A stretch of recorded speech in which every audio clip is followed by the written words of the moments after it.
Mesdames et messieurs de la presse, bonsoir. Il est 18h15 à Washington, D.C., minuit quart à Kinshasa et nous venons devant de vous en ce jour historique où vous avez suivi la cérémonie de la signature de l'entérinement de l'accord de paix qui a été signé le 27 juin dernier par la ministre d'État, ministre des Affaires étrangères. Vous savez que nous sommes ici, mais nous sommes totalement en compassion et en solidarité avec nos populations qui continuent de ployer sous les attaques de forces hostiles. Et donc ce soir, nous revenons au devant de vous dans la tradition qui est la nôtre par des voies de transparence et de redevabilité pour vous faire le point de cette journée historique avec la série d'activités que nous avons connues.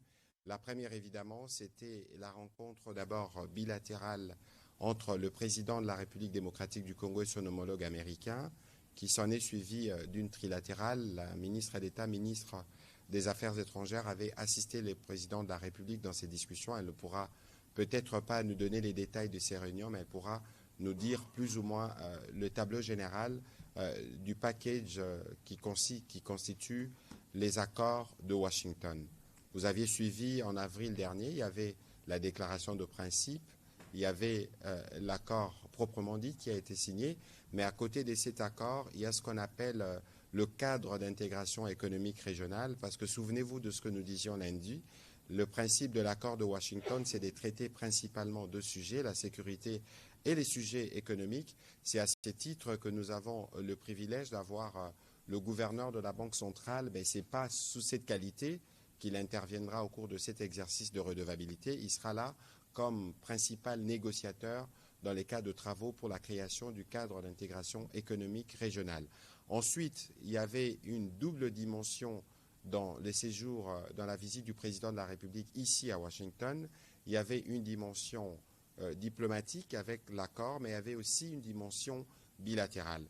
C'est pour ça que nous avons le privilège d'avoir le vice-premier ministre, ministre de l'économie, qui a signé aujourd'hui, juste après la cérémonie des signatures des chefs d'État, l'accord de partenariat stratégique entre la République démocratique du Congo et les États-Unis d'Amérique. Voilà plus ou moins résumé les activités que nous avons eues aujourd'hui, évidemment. Nous allons donner premièrement la parole à la ministre d'État, ministre des Affaires étrangères, pour nous brosser plus ou moins l'esprit et les cas dans lesquels les discussions se sont tenues ce matin qui ont abouti à cet accord en présence de plusieurs chefs d'État africains tels que vous l'avez vu. Madame la ministre d'État, merci. C'est des journées marathon, évidemment. Heureusement que vous êtes une Amazone, comme j'aime bien vous appeler, par rapport à votre engagement sur ces fronts diplomatiques que vous copilotez avec le président de la République. Nous sommes à Washington, l'épilogue sûrement de ce que vous avez commencé déjà il y a plusieurs mois. Qu'est-ce que vous pouvez nous dire de cette journée historique? Qu'est-ce que le Congolais, qui attend depuis des heures d'avoir des éléments supplémentaires par rapport à ce qu'on a vu, pour que nous puissions mieux comprendre l'action du président de la République dans la volonté de ramener une paix que nous voulons définitive et durable. Madame la ministre d'État. Merci beaucoup pour la parole. Merci. Bonsoir à tous et à toutes et évidemment bonsoir à nos chers compatriotes qui nous suivent à Kinshasa, à Goma, Bukavu et dans toutes les autres parties de la République démocratique du Congo. En effet, une journée historique, journée du 4 décembre, lors de laquelle trois chefs d'État ont signé ce qui sera connu comme les accords de Washington.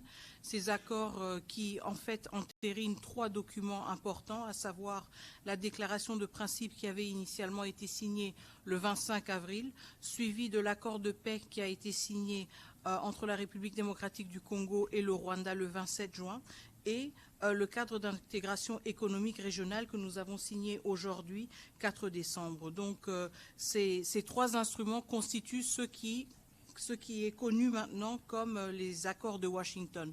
Comme mon cher collègue l'a déjà indiqué, cette journée a commencé d'abord avec une série d'entretiens au niveau de la Maison-Blanche, dans le bureau ovale, pendant lequel le président de la République a eu l'occasion d'échanger directement avec son homologue et son hôte américain, y compris justement sur le potentiel et la promesse, si vous voulez, de cet accord de Washington, mais aussi sur les perspectives d'un partenariat bilatéral renforcé entre les États-Unis d'Amérique et la République démocratique du Congo. Après ce passage à la Maison-Blanche, nous avons donc ensuite eu la cérémonie de signature que beaucoup d'entre vous ont pu suivre en direct, pendant laquelle justement une déclaration a été signée par les 3 chefs d'État, à savoir donc le chef d'État, notre président de la République évidemment, Félix-Antoine Tshisekedi Tshilombo, mais aussi le président Trump et le président du Rwanda. Et donc, avec cela, entre en vigueur, si vous voulez, l'accord de Washington.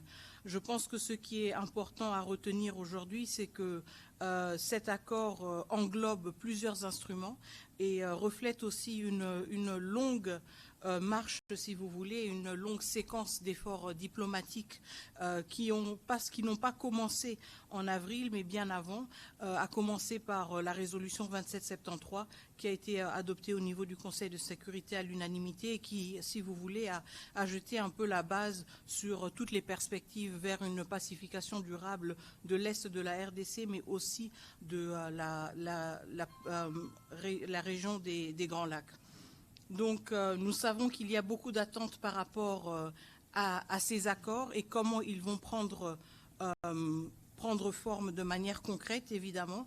Nous sommes dans les premières heures après la signature, mais je pense que nous devons retenir quand même qu'il y a eu une forte mobilisation, surtout du côté des États-Unis d'Amérique, de voir comment ces efforts diplomatiques qui ont été menés pouvaient être couronnés par un document contraignant pour toutes les parties et qui va justement jeter les bases pour, nous l'espérons, une paix durable dans l'Est de la République démocratique du Congo, mais aussi de manière plus large dans la région des Grands Lacs et de cette manière aussi ouvrir la perspective vers une réconciliation des peuples, un rapprochement des peuples, mais aussi une plus grande intégration économique. Mais nous savons aussi que tout cela se fera de manière graduelle, que tous ces efforts devront être bâtis les uns sur les autres, pas seulement parce que nous le connaissons, nous le savons de notre propre région, mais nous l'avons aussi appris dans d'autres régions. La paix se construit avec du sérieux, avec du temps, avec de la rigueur. Et ceci a été la posture de la République démocratique du Congo dès l'avènement du président de la République à la magistrature suprême. Et nous restons engagés dans cette logique. Merci. Voilà, merci beaucoup, Madame la ministre d'État, pour cette introduction. Je me tourner du côté du gouverneur Wameso, mais je rappelle que vous n'intervenez pas comme gouverneur de la Banque centrale du Congo, mais plutôt comme un des experts de la République démocratique du Congo, spécifiquement pour ce qui concerne le cadre d'intégration économique régionale. Vous savez tous, l'accord, j'en parlais tout à l'heure, l'accord du 27 juin avait principalement 2 points, la question de la sécurité, mais aussi la question économique. Et sur cette question économique, M. Wameso, beaucoup de choses ont été dites, notamment qu'on bralait nos minerais pour le Rwanda, mais la question principale, c'est qu'on veut ramener les développements, on veut ramener l'économie pour nos populations. Question, est-ce que la société civile a été consultée durant les travaux qui ont permis aujourd'hui la signature? Je rappelle que la ministre d'État a signé ce matin les documents qui créent formellement le cadre d'intégration économique régionale juste après l'activité des chefs d'État. Merci beaucoup, Monsieur le ministre. Permettez-moi de faire un petit rappel historique par rapport aux causes profondes de cette crise que nous connaissons. Cette crise a démarré pas parce qu'il y a eu un problème entre le Rwanda et le Congo, mais cette crise, les causes profondes sont économiques. À la fin de la guerre froide, il y a eu une volonté d'avoir accès aux matières premières qui servent aujourd'hui à ce qu'on utilise les téléphones portables, les ordinateurs et tout cela. Et il lui fallut à l'époque que le Zaïre puisse privatiser ces entreprises minières qui étaient essentiellement étatiques. Et vous savez que nous avons une conférence nationale souveraine où les 2 grandes forces, même si elles étaient opposées politiquement, je rappelle, donc l'Union sacrée conduit par le docteur Étienne Tshisekedi, et la mouvance présidentielle ont toutes les deux, ces grandes forces, refusé la privatisation, même s'ils étaient opposés politiquement. Et c'est ainsi qu'il y a eu, pour permettre l'accès à nos matières premières de la part de l'Occident, la création d'une troisième voie. Et cette troisième voie, malheureusement, n'a pas pu prendre politiquement au sein du pays. Et comme il y avait un impératif de pouvoir accéder à nos ressources, c'est comme ça qu'il y a eu un blanc-seing qui a été donné au Rwanda et à l'Ouganda pour nous envahir. C'est ça la raison fondamentale de la crise qui a déchiré notre pays pendant les 30 années passées. Et donc, il fallait aussi le résoudre par un volet économique. Pour résoudre ce problème-là, il fallait créer un cadre propice où, par rapport à cette économie passée, donc l'économie du numérique et l'accès à ces ressources, que les choses soient clarifiées de manière transparente, où on affirme la souveraineté de la République démocratique du Congo dans l'exploitation de ces ressources, et qu'on dise que s'il y a des matières de coopération entre les deux pays ou plusieurs pays de la région, que cela se fasse de manière transparente. D'où ce cadre d'intégration économique régionale, qui, au fait, repose essentiellement sur ce qui a été imaginé déjà dans le cadre de la CEPGL. Parce que ce cadre d'intégration régionale économique est basé sur l'énergie, infrastructure, agriculture, tourisme, mais on a rajouté maintenant un volet qui concerne les matières premières. Mais ça consacre aussi économiquement la fin d'un cycle, parce que l'économie fonctionne en fonction des cycles. Il y a des cycles qui sont plus ou moins courts et il y a des cycles qui sont plus ou moins longs.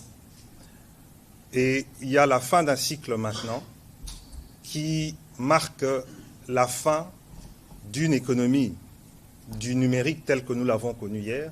Et il y a un nouveau cycle qui démarre. Et ce cycle-là marque l'économie du futur, l'économie verte, où les mêmes matières premières stratégiques se retrouvent au Congo. Et c'est pour ça qu'il y a deux volets. On règle un problème du passé avec le cadre économique d'intégration économique régionale, et il y a un partenariat stratégique qui s'ouvre sur les nouvelles matières premières. Et là, c'est du bilatéral directement, alors que ça ne s'est pas fait par le passé, où on négociait nos matières premières sans nous. Ici, maintenant, ça se négocie directement entre la République démocratique du Congo et les États-Unis. C'est un grand tournant, mais on va en parler les jours, les semaines et les mois qui suivent. Maintenant, est-ce que la société civile a été consultée? Bien sûr que oui, la société civile a été consultée. Pas seulement la société civile, mais la majorité des entreprises occidentales et américaines qui étaient concernées par l'exploitation des matières premières qui se trouvaient dans la région des Kivu, région qui est concernée par le conflit qui dure depuis 30 ans. Et l'une des sociétés civiles phares qui a été consultée dans le cadre de ce cadre d'intégration économique régionale, c'est la Fondation Panzi. J'ai participé moi-même aux discussions. Il y avait Global Witness, il y avait Human Rights Watch, il y avait The Sentry, des organisations de la société civile qui ont toujours eu un regard très critique par rapport à ce qui se passe dans l'est de notre pays et qui ont emmené au fait leurs remarques pour que ce cadre d'intégration régionale économique se fasse d'une manière transparente, où les choses ne pourront plus échapper au fait aux populations locales. Et je dois préciser une dernière chose, c'est que ce cadre d'intégration économique régionale ne peut entrer en vigueur que s'il y a un retour total de la paix dans nos régions. Voilà. Voilà, merci. Monsieur le vice-premier ministre, ministre de l'économie, il y avait une dimension bilatérale durant cette mission du président de la République. C'est justement l'accord du partenariat stratégique entre la RDC et les États-Unis qu'on appelait il y a quelques semaines le deal. Qu'est-ce que vous pouvez nous en dire sommairement de ce qui a été convenu avec la partie américaine au sujet justement des opportunités économiques et des relations économiques qui doivent être dorénavant renforcées? Merci bien. Donc, je pense qu'il faut d'abord noter la symbolique. La symbolique, c'est que ce qui s'est passé aujourd'hui s'est passé à Washington, D.C. Et le résultat que l'on a vu aujourd'hui, c'est essentiellement aussi grâce à la détermination du gouvernement américain et de son président, le président Donald Trump. Comme vous avez bien dit en introduction, à part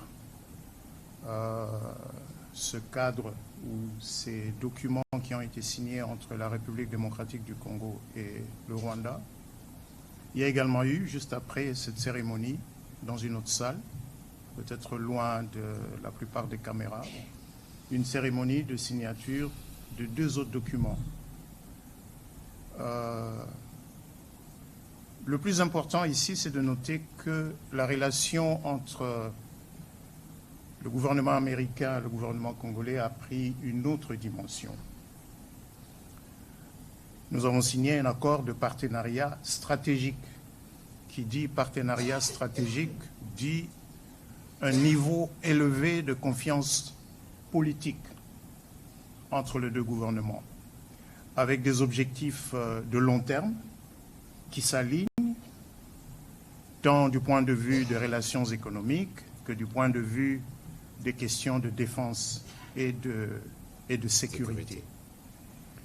Jusque-là, les relations économiques entre nos 2 pays étaient régies par un accord de promotion et de protection réciproque des investissements, conclu en 1984.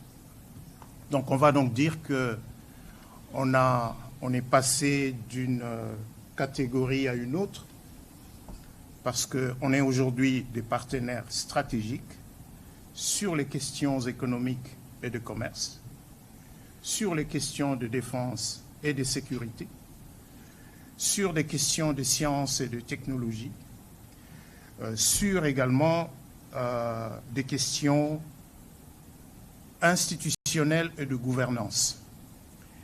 Et les questions institutionnelles et de gouvernance sont liées notamment à ce que nous envisageons de faire dans le domaine économique.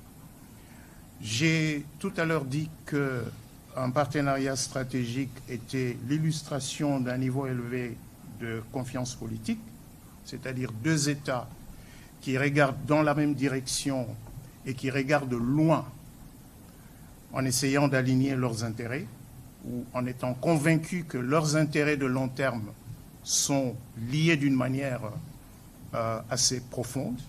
Ici, ne nous voilons pas la face.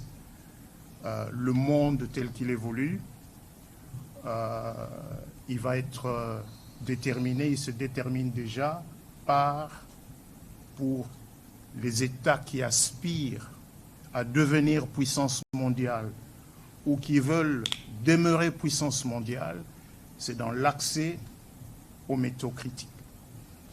Et la République démocratique du Congo est un réservoir de ces métaux critiques, est un réservoir des matières premières qui détermine aujourd'hui le niveau de puissance militaire, le niveau de puissance économique du point de vue de la haute technologie.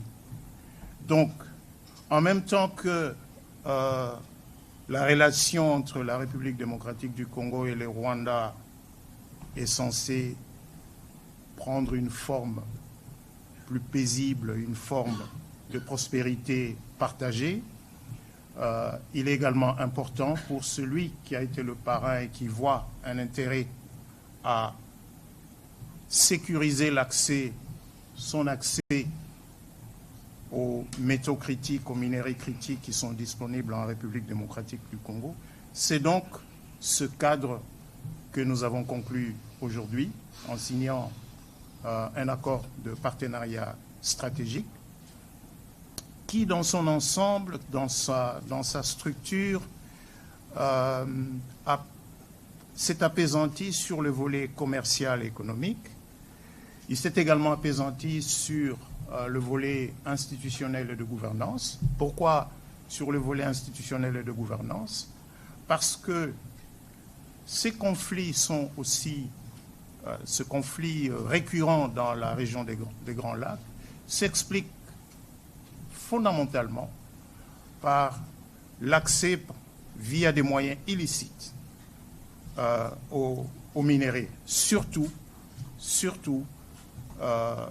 les matières critiques qui résultent de l'exploitation artisanale des minéraux. Et donc remettre de l'ordre, renforcer les capacités de l'État congolais dans ce domaine est apparu important pour que les objectifs communs que nous avons sur le plan commercial et économique puissent se réaliser. Il y a un deuxième volet, un deuxième document qui a aussi été signé. C'est un mémorandum d'entente entre les deux pays sur les questions de défense et de sécurité qui a donc été signé par Madame la ministre d'État, ministre des Affaires étrangères, avec le secrétaire d'État Rubio, alors que le secrétaire d'État Rubio et moi-même, nous avons signé l'accord de partenariat stratégique. Et ce document met en place un cadre pragmatique qui va permettre d'organiser la manière dont les relations économiques entre la République démocratique du Congo et les États-Unis vont prendre forme, vont s'intensifier pour nos intérêts mutuels de long terme. C'est donc un engagement de long terme. C'est pas un troc.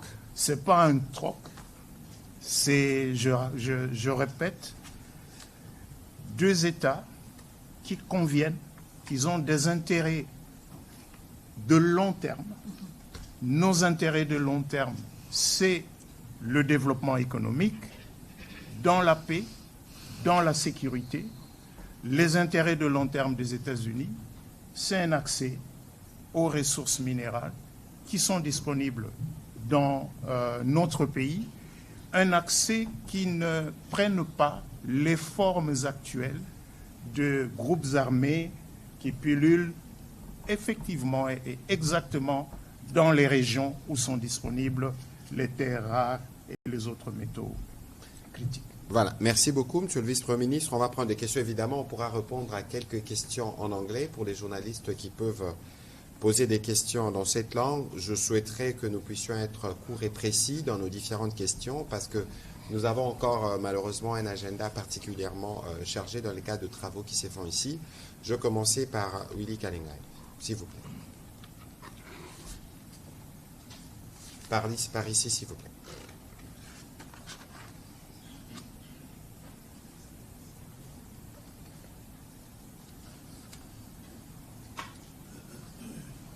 Merci pour la parole, Monsieur le membre du gouvernement. Deux textes majeurs ont été signés aujourd'hui. L'accord stratégique entre les USA et notre pays et l'accord de paix qui a été entériné. Quels sont les points de jonction entre le partenariat stratégique et l'accord de paix? Y aurait-il une relation dialectique de manière à ce que les succès de l'un pour renforcer les succès de l'autre? Qu'est-ce qui va passer en avant? Est-ce que c'est l'accord de paix qui va être la base du partenariat stratégique ou c'est le partenariat stratégique qui va renforcer l'accord de paix? Merci. Alors, peut-être que les autres collègues pourront répondre, mais je crois qu'ici, il y a une condition principale. Je pense que le gouverneur l'a dit tout à l'heure. Pour nous, avant, par exemple, d'aller dans les cas d'intégration économique régionale, c'est la paix. Le vice-premier ministre, peut-être qui répondra dessus, l'a dit aussi. Il a parlé du contexte de groupes armés. N'oubliez pas qu'il y a beaucoup de trafic dans la partie Est principalement, parce que le partenariat avec les États-Unis concerne toute la République démocratique du Congo dans ses opportunités. Donc, je pense que pour nous, le premier point qu'il faut avoir, c'est le retour de la paix, parce que c'est la paix qui déterminera les autres. Peut-être que le vice-premier ministre peut aller de manière... Petit bémol, juste un petit bémol, comme ça vous allez répondre. Dans les deals avec les Américains, il était convenu que nous acceptons l'accès à nos ressources et les États-Unis nous donnent de la sécurité. Et je n'ai pas senti ça aujourd'hui. Monsieur le vice-premier ministre ou madame la ministre, vous voulez dire un mot à propos? Alors, je vais juste rebondir sur le point que vous avez fait, monsieur le ministre, sur la corrélation entre les deux instruments. Je pense qu'il est très important d'insister sur le fait que nous ne pouvons pas nous projeter, et nos partenaires américains en sont extrêmement conscients aussi, nous ne pouvons pas nous projeter dans une logique d'un partenariat stratégique avec des piliers économiques si nous n'avons pas un retour de la paix, mais aussi un retour de l'autorité de l'État. Donc je pense que ce sont des conditions sine qua non, et nous avons toujours su communiquer cela de manière très claire. Maintenant, quand vous parlez de ce qui était prévu dans le deal, alors je vais juste vous encourager peut-être à vous pencher sur les documents et sur les textes tels qu'ils ont été adoptés aujourd'hui. Je pense qu'il y a eu beaucoup de spéculations ces derniers mois, ces dernières semaines sur ce fameux deal. Maintenant que nous avons franchi ce cap, il y aura certainement beaucoup plus de clarté sur ce qui est prévu. Évidemment, nous sommes aussi conscients que certains éléments ne peuvent pas toujours être divulgués et discutés de manière détaillée, ouverte, mais le vice-premier ministre, ministre de l'économie nationale, a été déjà assez clair. Nous avons signé aujourd'hui 2 instruments bilatéraux importants, un qui porte sur le partenariat stratégique, mais un deuxième, justement, un mémorandum d'entente qui porte sur les questions de coopération dans le domaine de la défense et de la sécurité. Donc, je pense que le décor est planté. Peut-être que maintenant que certains de ces textes sont disponibles, il sera plus facile d'enrichir la lecture des uns et des autres et d'aller au-delà des spéculations qui ont été quand même alimentées de manière tout à fait compréhensible ces dernières semaines pour mieux comprendre ce qui est prévu. Mais je laisse peut-être aussi la parole au VPM qui va certainement pouvoir compléter cela. Merci. Merci, Mineta. Mais laissez-moi peut-être commencer par un des documents phares qui a été signé aujourd'hui avec le Rwanda, donc ce cadre d'intégration économique régionale. Ce document a à sa fin une clause d'entrée en vigueur. Nous allons mettre en place ce cadre, mais pour que cela entre en vigueur, les conditions, c'est d'abord les éléments de sécurité, de restauration de la paix, de restauration de l'État, de l'autorité de l'État congolais sur tout le territoire national, lesquels éléments sont dans l'accord de paix signé le 27 juin 2025 à Washington, D.C. En d'autres termes, le retrait des troupes rwandaises de notre territoire. En d'autres termes, l'arrêt de l'appui apporté au M23 et aux autres groupes armés non étatiques. Ce sont là les conditions permissives pour que ce cadre d'intégration économique régionale se mette en place. Qu'est-ce qu'il y a dans l'accord de partenariat stratégique avec les États-Unis? Je sais que dans l'opinion, ça a été présenté de manière simpliste comme un troc, comme un deal, matière première contre sécurité. Non, ce n'est pas le cas. J'ai parlé des objectifs à long terme. L'accord dit clairement que, oui, il va y avoir un focus sur l'exploration, sur l'extraction, sur la transformation des minéraux critiques, mais on va au-delà de simples minéraux critiques parce que, par exemple, l'accord prévoit que le gouvernement américain et le gouvernement congolais vont travailler de manière étroite pour faire avancer un certain nombre des projets qui sont considérés comme, comment je dirais, comme critiques pour qu'on transforme la RDC. C'est-à-dire Inga, Grand Inga. Ce n'est pas que nous disons non. Nous disons dans le texte, RDC et USA, nous allons travailler de manière coordonnée pour que ce projet avance.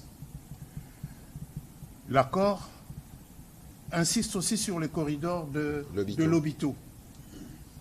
L'accord prévoit également que la RDC dise clairement quels sont les projets de développement considérés par la RDC comme étant des projets stratégiques. Et cette liste, la liste de ces projets stratégiques, sera incessamment communiquée par la RDC à la partie américaine et fera partie intégrante de l'accord. De la même manière que les États-Unis vont communiquer à la RDC les projets considérés par la partie américaine comme étant des projets critiques sur un certain nombre de métaux. Voilà donc, si vous voulez, cet ensemble. Maintenant, comment vous voulez qu'on avance sur ces grands dossiers si il y a de l'instabilité dans une grande partie du territoire? C'est là le lien. C'est là le lien. Et le point de départ, justement, pour restaurer les conditions de paix et de sécurité, ces éléments sont dans l'accord de paix signé le 27 juin, et ces éléments ont été repris comme condition d'entrée en vigueur du cadre d'intégration économique régionale. Voilà, rapidement, monsieur le gouverneur, un petit commentaire. Oui, monsieur Kengay, votre question me semble plus profonde que ça. Vous savez, nous sommes aujourd'hui République démocratique du Congo, mais nous avons été initialement État indépendant du Congo. Nous avons été créés pour que le monde occidental vienne puiser ses ressources dont elle a besoin pour son développement industriel. Donc rappelez-vous le caoutchouc, rappelez-vous Chikoloboué, rappelez-vous le développement de l'électricité avec notre cuivre. On ne nous a jamais demandé notre avis. Et je vous ai rappelé que quand on a eu besoin de venir prendre le coltan et tout ça, nous avons tergiversé. Bon, c'est pas que nous avons tergiversé, nous avons voulu défendre nos intérêts en disant qu'on ne privatise pas. Et il y a une décision qui a été prise. Et nous avons été envahis. Et aujourd'hui, il y a des iPhones, il y a des Samsung qui sont utilisés avec nos ressources sans nous. Et c'est la première fois de notre histoire commune qui a été créée par d'autres personnes. Parce que l'État indépendant du Congo, on a tracé les frontières sans nous. C'est la première fois qu'il y a une nouvelle révolution industrielle qui va arriver et qu'on décide de pouvoir discuter de l'accès de ces matières premières dont on a besoin pour cette révolution industrielle. On discute avec la RDC. C'est un tournant historique. Et il faut qu'on en prenne la mesure nous-mêmes. C'est-à-dire quoi? C'est-à-dire que ce que nous voulons voir, c'est-à-dire la paix et tout ça, dépend de la responsabilité que nous devons comprendre qui est la nôtre par rapport à cet événement historique qui a été arraché grâce au leadership du président Tshisekedi. C'est une première historique que pour avoir accès à nos ressources, pour développer une industrie mondiale, faire une révolution industrielle, on vienne discuter de ça avec le Congo et qu'on signe des accords avec les Congolais. C'est très très important. Alors, merci de ce rappel. On va prendre la question de Madame Elena. Ensuite, on prendra... please, go to the microphone. Et ensuite, on prendra les questions série pour faire une économie de temps, vu qu'il y a 4 intervenants. Si chaque intervenant doit faire un commentaire, vous comprenez que nous devons gérer un peu plus le temps.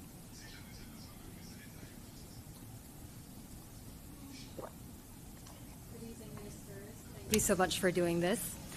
Janelle de Malaon from Deutsche Welle. Would it be possible to get an answer in English and in French? Yes. Thank you very much. So my question is, now that the agreement has been signed, do the Congolese people know what has been signed, and do they stand behind it? Can you please talk to the microphone? Yes, thank you. Is this better? Yes. Thank you. Now that the agreement has been signed, do the Congolese people know what has been signed, and do they stand behind it? OK. L'édit vient d'être signé. Oui, tout à fait. I mean, obviously, there's been a lot of talk about the agreement, and our president has been very transparent about the principles that would be guiding it. When we're talking about the signature today, again, we have to remind ourselves that this is an agreement that is built on different milestones that have been passed over the past months and weeks. And so, of course, there is always a need to communicate and to continue communicating about the different elements that constitute the Washington Accords. But do the Congolese people stand behind it? I believe so, of course, because this is our pathway to peace. This is our pathway to long-lasting peace and to peaceful cohabitation also with our neighbors. Does this mean that all of the expectations are reflected in the instruments as they exist? Probably not, and I think there's always going to be debates around that.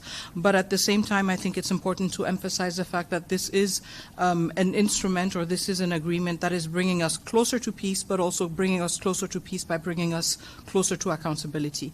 Donc, juste pour répondre rapidement à la question qui était de savoir si, maintenant que l'accord a été signé, s'il est connu par la population congolaise et si le peuple congolais appuie cet accord. Alors, est-ce qu'il est connu? Encore une fois, je reviens sur mes mots d'introduction initialement et le fait que j'ai insisté quand même sur les éléments qui constituent cet accord. Donc, il s'agit de plusieurs documents et instruments qui ont été signés ces derniers mois. Cela veut dire qu'il y a eu assez de temps, si vous voulez, pour se familiariser avec ces instruments. Il y a eu aussi beaucoup d'efforts de communication. Nous savons que nous devons continuer à communiquer sur ces accords pour justement les vulgariser davantage, surtout auprès de notre population, étant donné que le conflit nous affecte, nous, en premier lieu. Est-ce que la population congolaise est satisfaite de ces accords? Je voudrais l'espérer, évidemment, étant donné que ces accords détiennent la promesse d'une paix durable dans notre pays, mais aussi dans la sous-région. Évidemment, je pense qu'il y a des éléments que certains auraient voulu voir dans les accords et qui n'ont peut-être pas vu. Je pense qu'il y aura toujours des débats, il y aura toujours des attentes qui n'ont peut-être pas été matérialisées, mais en même temps, nous devons nous rappeler que c'est un accord qui nous rapproche de la paix, pas seulement à cause des promesses et à cause des différents éléments qu'il contient, mais à cause du caractère contraignant qui le caractérise. Merci. Voilà, merci beaucoup. On va prendre la question. Yes, please go quickly then. All right. Of course, the U.S. administration is interested in critical minerals. Is there going to be a problem accessing these minerals if those areas where those minerals are controlled by rebels? Thank you. C'est bon, toujours? Ouais. I mean, obviously, again, we are emphasizing the correlation, and I think the Vice Prime Minister, Minister of Economy, was very clear about that. We are emphasizing clearly the correlation between economic opportunities and opening up our landscape, if you want, to different investors and security and the ability to do so in certain areas. So there is a strong link between the two, and this is why we insist on on building resilient and strong, robust strategic partnerships, but also partnerships that are cognizant of the complexity of the context. We cannot project ourselves in a future whereby partners can benefit or access our natural resources when issues such as the safety of our people are not addressed. And this is fundamental to any perspective of economic activity in the areas that are currently occupied by rebels. So obviously these elements go hand in hand. The return of state authority is a precondition to any economic, successful economic venture or enterprise. Ok, merci. On va prendre la question de Michael Cavana et puis je vais demander à Peter Tiani de se préparer. Allez-y, s'il vous plaît.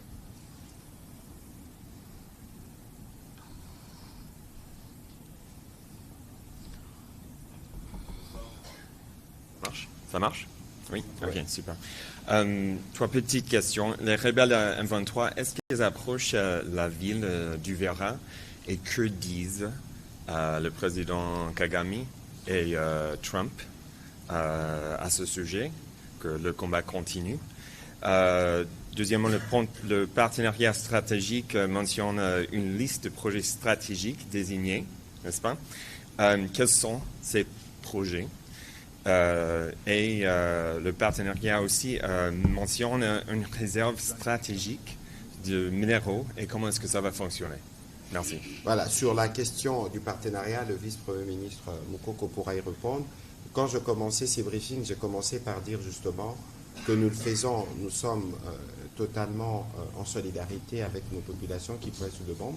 Je pense que cette question, peut-être que la ministre d'État pourra dire un peu plus à ces sujets. Je rappelais que pour nous, la définition de la paix que nous voulons avoir, passe par le retrait de troupes rwandaises et par la cessation de toute forme de soutien au M23. Il est clair que les événements que nous avons notés ces derniers jours nous ont éloignés de la perspective de la paix qui est ressortie du 27 juin parce que des attaques ont été multipliées contre le civil. Et je pense qu'à l'occasion de la discussion qu'il y a eu avant que l'accord ne puisse être signé, le président Trump, évidemment, a eu l'occasion d'écouter le président Tshisekedi à ses propos. Peut-être que la ministre d'État peut nous faire un petit commentaire de ce qui a été, de cette question qui a figuré dans les entretiens, parce que vous avez suivi le président Trump lui-même dire qu'il y a, dans 72 heures, il doit y avoir des choses qu'on verrait sur le terrain. Madame la ministre d'État. Très bien, on ne va pas entrer évidemment dans les détails, si vous voulez, des entretiens entre les chefs d'État, mais je pense que la préoccupation est une préoccupation partagée, certainement entre la République démocratique du Congo et les États-Unis d'Amérique. Nous voulons espérer aussi du côté du Rwanda, de voir que la situation sur le terrain se transforme, si vous voulez, ou s'adapte assez rapidement aux réalités diplomatiques que nous avons pu observer aujourd'hui. Donc, quand il s'agit de la situation au Sud Kivu, évidemment, nous l'avons suivi, nous continuons à la suivre avec vigilance, mais nous sommes aussi conscients justement des mots que le président Trump lui-même a prononcés à la fin de la cérémonie aujourd'hui, quand il a été interpellé par une de vos collègues justement sur ce qui allait se passer maintenant que les accords avaient été signés et que la réalité sur le terrain était quand même encore caractérisée par de la violence. Je pense qu'il était aussi très clair en exprimant son attente que assez rapidement les choses devraient changer sur le terrain. Donc évidemment, nous parlons d'engagement entre trois États et vraiment au sommet de ces États.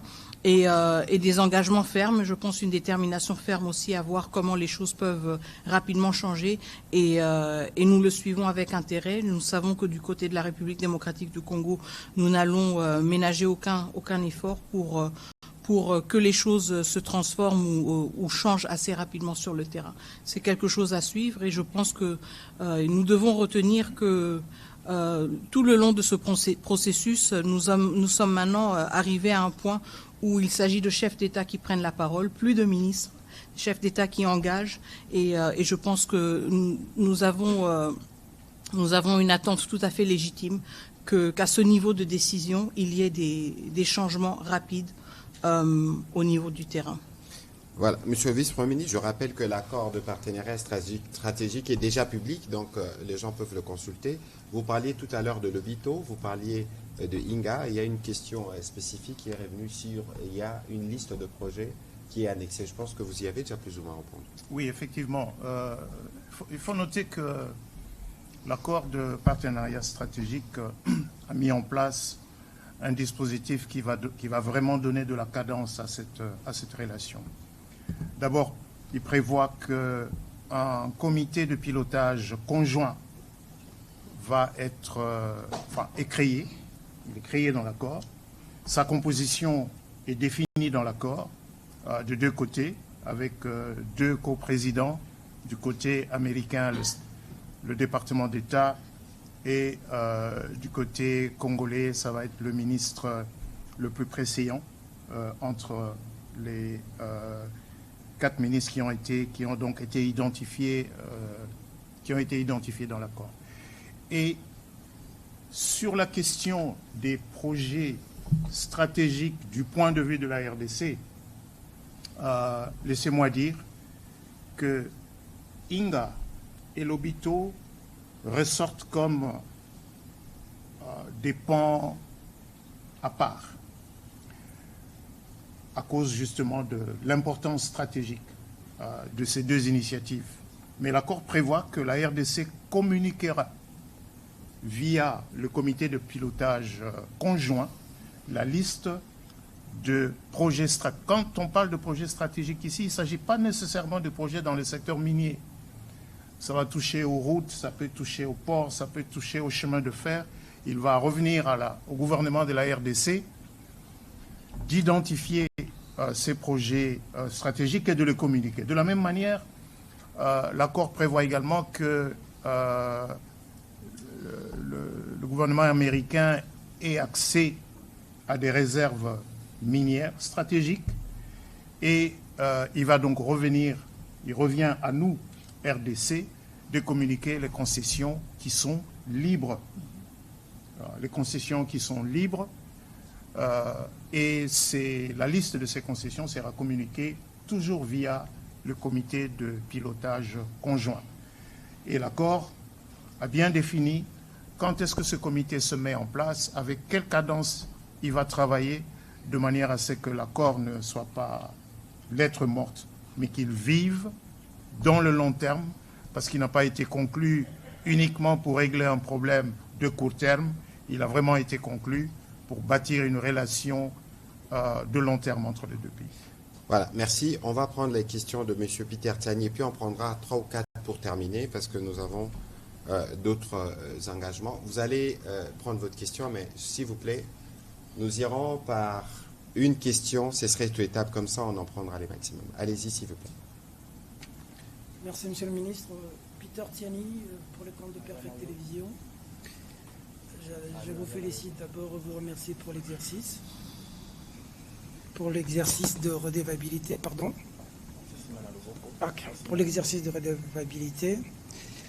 Et puis, je saisis aussi cette opportunité de manière directe pour jeter de fleurs à notre ministre des Affaires étrangères. Je n'ai jamais eu l'occasion, au regard de ce travail titanesque qui a abouti aujourd'hui. On est dans un pays où on reconnaît les valeurs des autres quand ils meurent. J'en saisis l'opportunité aujourd'hui. Mais je veux... il y a des inquiétudes. Mes questions vont être un peu disparates, mais bon, c'est pour vous 4. La première, c'est... Je veux rebondir sur la question du journaliste précédent. Madame la ministre, vous pouvez être complétée par Monsieur le ministre de la Communication et des Médias. Après la signature de l'accord, on peut beau parler, il y a des choses qu'on attend sur le terrain, de manière palpable, les résultats. Sinon, on va parler en l'air. Les résultats, c'est la paix. Le Congolais qui est dans l'est du pays, lorsqu'il vous suit aujourd'hui, il a vu qu'on a signé, on a communiqué, le Congolais est content. Mais il se pose une seule question. Les bruits des bottes, ça finit quand?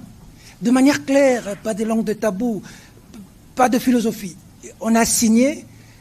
Si demain on apprend qu'on a attaqué Uvira, tout ce qui est fait aujourd'hui tombe caduc au sein de l'opinion. Nous sommes dans la communication. Dites-nous de manière claire, on a signé, il est écrit dans l'accord que les Rwandais doivent lever leurs mesures de défense chez nous. Ça se fait quand? Surtout que nous avons suivi Kagame dans son speech dire que ce n'est pas une fin en soi cet accord, et il va loin pour dire que si ça échoue, ce ne sera pas de la responsabilité du président Trump, mais de la responsabilité des partis, donc du Rwanda et du Congo. Il a été clair, il a été de mauvaise foi depuis toujours. Il n'est pas venu à Luanda, il a qualifié cet accord de stupide en juin. Bon, on sent qu'il ne veut pas. Au cas où, ça tirait. Qu'est-ce qui est arrivé? Les Congolais veulent savoir cette préoccupation que je vois dans le réseau. La deuxième... La dernière, s'il vous plaît. La dernière. Monsieur le ministre, monsieur le gouverneur de la Banque, je vous félicite beaucoup pour ce que vous faites. Il ne faudrait pas que les gens appréhendent mal ce que vous dites. Parce que vous dites que les Américains... La communication, ce n'est pas seulement ce qu'on dit, mais c'est ce que les gens comprennent aussi. Les Américains vont prendre les minéraux, les matières rares chez nous. Bon, si je vous ai... Les terres rares, je ne sais pas si je vous ai bien saisi. Les matières stratégiques. En contrepartie de quoi?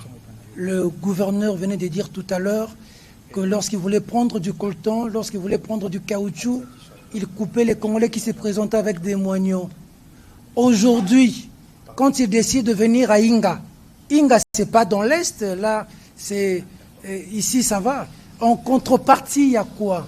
Et est-ce que nous sommes, nous, économiquement viables et crédibles aux yeux du monde et des Américains pour qu'ils nous prennent au sérieux? Votre analyse personnelle. Je vous remercie. Merci, on va y répondre rapidement. Peut-être qu'on va commencer par la Mineta. Alors, évidemment, nous sommes conscients de l'attente tout à fait légitime de nos compatriotes à travers la République démocratique du Congo, mais en particulier dans les zones occupées, que cet accord se traduise très rapidement dans un changement des conditions et un retour à la paix. Alors, en termes de ce qui devrait se faire dans l'immédiat, évidemment, le premier pas serait un cessez-le-feu. Je pense que ça, ce serait un indicateur clair que les partis, un indicateur clair qui illustre l'engagement des partis. Mais s'il y a, si vous voulez, une continuation de la violence, ça ne veut pas dire que l'accord est caduc. Je ne pense pas qu'une guerre ou un conflit qui a duré 30 ans se prend fin juste par la signature d'un accord. Ça veut dire que nous allons et nous devons être conscients du fait que nous allons avoir des avancées, mais nous allons aussi avoir malheureusement des échecs. Ce qui est important ici, c'est de souligner le fait que nous avons 3 parties prenantes à ces accords qui ont toutes pris l'engagement justement d'exécuter cet accord et de se rendre redevables. Et ça à des niveaux différents par rapport à des engagements différents. Nous comptons énormément sur l'engagement des États-Unis d'Amérique. Le président de la République a été très clair là-dessus. Après 30 ans, combien de présidents américains sont passés sans pour autant s'engager avec autant de moyens diplomatiques et autres que le président Trump. Donc je pense que nous avons tous un intérêt à ce que cette guerre prenne fin et que même au premier, si vous voulez, au premier défi ou à la première... au premier, je ne veux pas dire échec, mais au premier défi, on ne jette pas cet accord, si vous voulez, à l'eau, mais on continue justement à se battre pour une redevabilité, pour une exécution de l'accord. Si c'était si facile de mettre fin à une guerre juste en signant un accord, nous n'en serions pas là 30 ans plus tard. Donc il s'agit d'un engagement continu qui doit être maintenu par toutes les parties prenantes et nous en sommes conscients. Nous allons faire notre part des choses et justement continuer aussi à insister sur une redevabilité de tous les acteurs. Voilà, pour compléter rapidement ma collègue, je vous lis ce que le secrétaire Rubio, donc le collègue de la Minafet, a dit à ses propos aujourd'hui. Il y aura we have an agreement. Nous avons un accord et l'accord doit vivre. L'accord doit être implémenté. Vous pouvez signer un accord, signer des documents, mais vous devez être sûr que cela s'applique. Comme dans toute guerre, dans tous les conflits, la route vers la paix, vous pouvez avoir des up and down, donc des hauts et des bas, et il y aura des stop and the start. Et puis il rajoute, il dit, mais maintenant, nous avons un engagement au plus haut niveau de deux gouvernements avec les chefs d'État sur des questions spécifiques qui doivent arriver. Maintenant, nous devons nous assurer que ces choses arrivent. Nous sommes engagés sur chaque étape qui va nous conduire à ces résultats.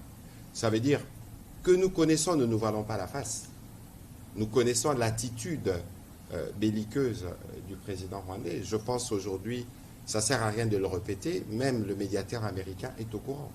Et donc, il y a eu un engagement qui a été fait en présence d'autres témoins, des chefs d'État qui étaient là, et donc on va voir dans les jours qui viennent. Parce que pour nous, l'engagement pour la paix, les présidents de la République là depuis le premier jour.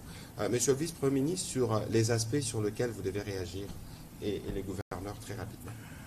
Je pense que je voudrais d'abord demander à mon cher Tiani d'effacer rapidement la notion d'un simple deal. Parce que je crois que votre question part de cette hypothèse. Je répète, c'est un partenariat stratégique, c'est dans le long terme, c'est des intérêts mutuels, convergents des deux pays, des deux États. Et même s'il y a un focus sur les mines, mais le document le dit à plusieurs endroits que ce qui se fera dans le strict respect des lois des deux États. En ce qui nous concerne, dans le domaine minier, nous avons un code minier. Lequel code minier dispose que ce que nous faisons aujourd'hui, c'est-à-dire l'exportation des produits bruts, ce n'est pas ce que prévoit le code minier. Le code minier prévoit que les produits doivent être transformés. Et l'une des contraintes à la transformation, c'est le déficit en électricité. Ce n'est donc pas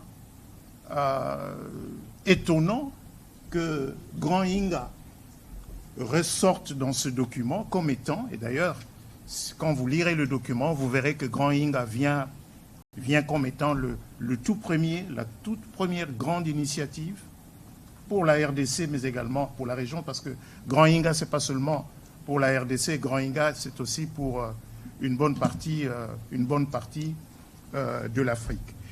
Et il y a effectivement aussi cette volonté des entreprises américaines à investir davantage. Est-ce qu'elles sont en République démocratique du Congo? Oui, elles sont en République démocratique du Congo. Est-ce qu'elles veulent investir un peu plus? Oui, elles veulent investir un peu plus.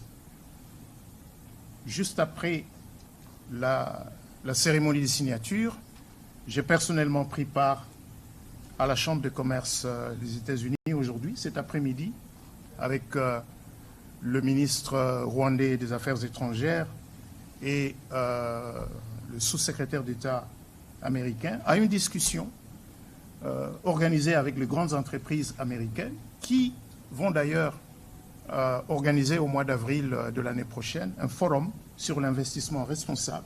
L'idée étant d'ouvrir un peu plus l'espace de la RDC aux investissements américains, mais cela doit se faire dans un environnement de paix, de sécurité et de bénéfices mutuels entre nos deux pays. Donc, regardez cet accord de partenariat stratégique comme un instrument pour la transformation de la République démocratique du Congo pour le long terme. Voilà, merci. Un petit commentaire et puis nous prendrons peut-être une ou l'autre question pour la ministre d'État qui sera obligée de nous laisser pour d'autres engagements. Monsieur le gouverneur. Je ne ferai pas de commentaire par rapport à ce que vient de dire le VPM. Je crois qu'il a tout couvert. Mais par rapport à la première partie de votre question, je voulais juste rajouter un petit commentaire. Cet accord été signé à Washington. Et je pense que ce soit la République démocratique du Congo ou bien que ce soit le Rwanda, personne ne voudra décrédibiliser les États-Unis d'Amérique par rapport à son implication pour cet accord de paix. C'est tout ce que je voulais rajouter. Voilà, on va prendre les questions de Siméon Isako.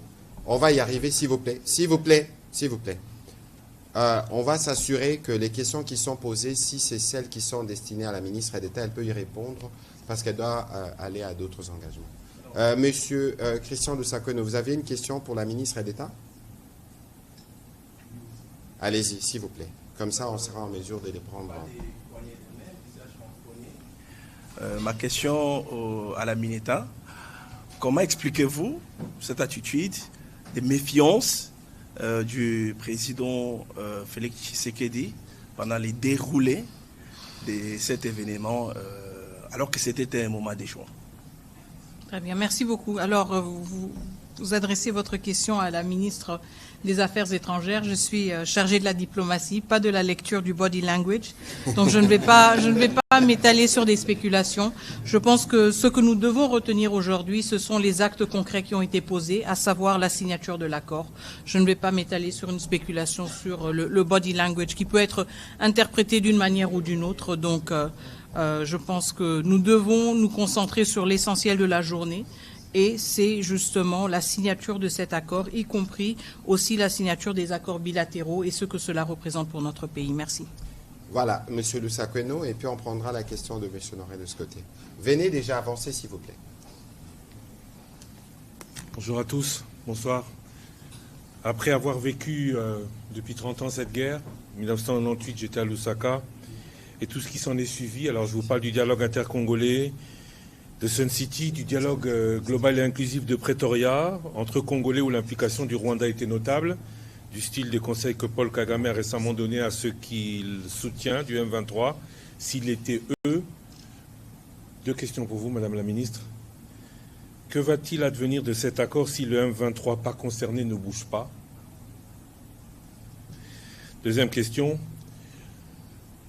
Quand vous signez au mois de juin l'accord, votre homologue rwandais déclarait pas de retrait des troupes rwandaises sans neutralisation des FDLR.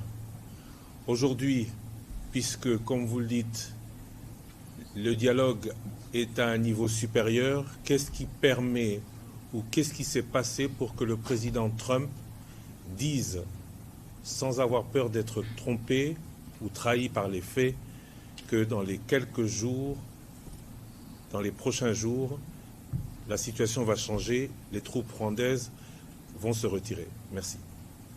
Alors, qu'est-ce que nous allons faire si le M23 ne bouge pas? Bon, je pense que, encore une fois, le M23 en tant que groupe est assez connu. Nous savons quelles sont les ramifications de ce groupe. Nous savons d'où est-ce qu'il détient les ressources et les capacités qui lui permettent d'opérer de la manière dont il opère. Donc, s'il n'y a pas de changement concrètement par rapport à la situation, nous allons aussi savoir qui sont les acteurs qui ont un rôle à jouer, qui ont une influence et qui ont refusé, si vous voulez, d'exercer cette influence. Quand vous regardez l'accord qui a été signé le 27 juin, il y a aussi justement des engagements pris par tous les États signataires de ne plus fournir un appui quelconque aux groupes armés. Et donc, je pense que cette corrélation est relativement claire entre la posture du M23, la posture que le M23 va afficher et la redevabilité, les engagements qui ont été pris dans le cadre des accords de Washington.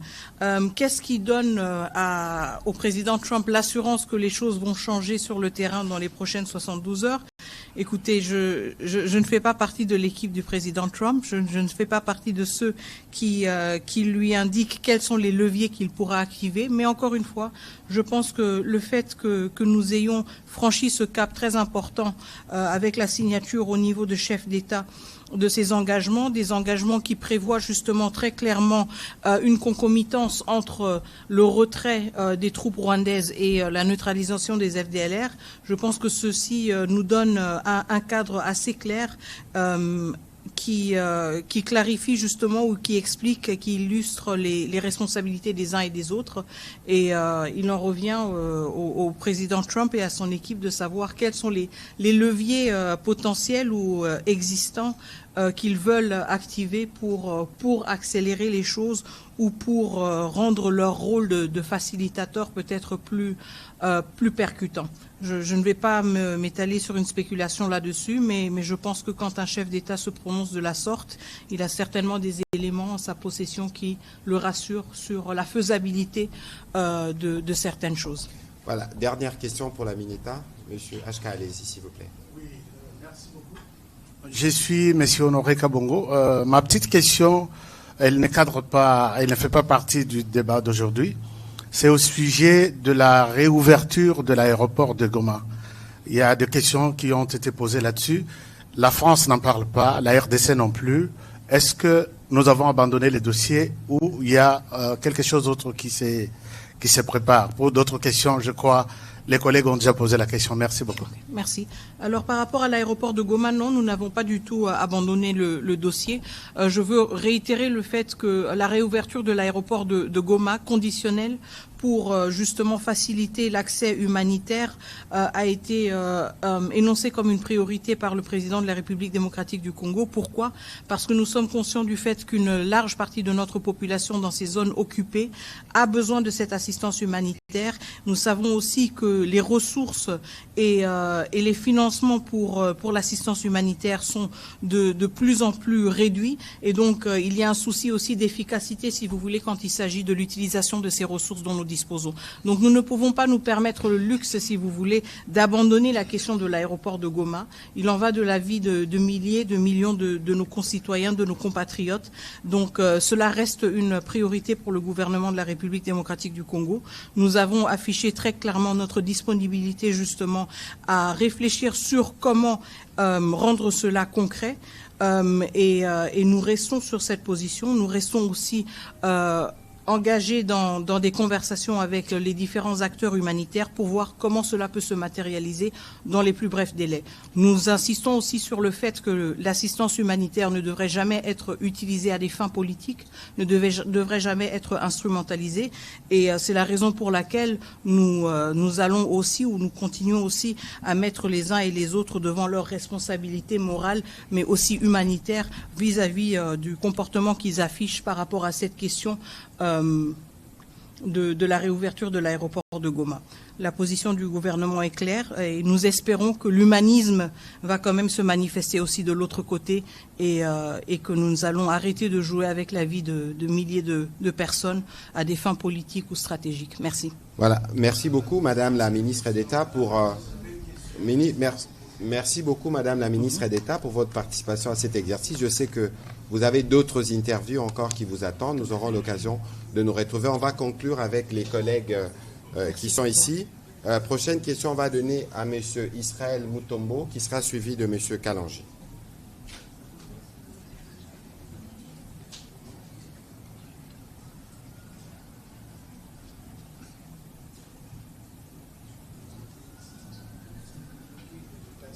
Parole, Monsieur le ministre de l'Économie.